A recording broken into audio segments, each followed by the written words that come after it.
Sziasztok, Szeszter vagyok. Igen, most egy Lavabot fogok használni mikrofonként, mert nagy bejelentésem van. Amúgy nem. Már egyszer adtam nevet, nem tudom mi a neve már.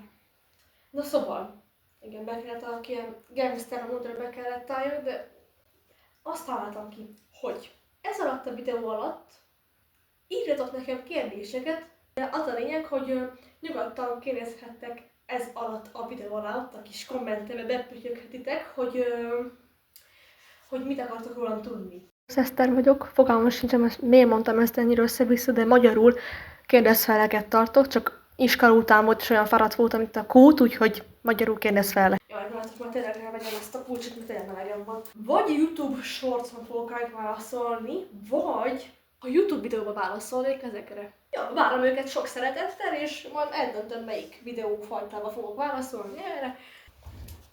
Beesek ide a sarokba, hát már megijedtem.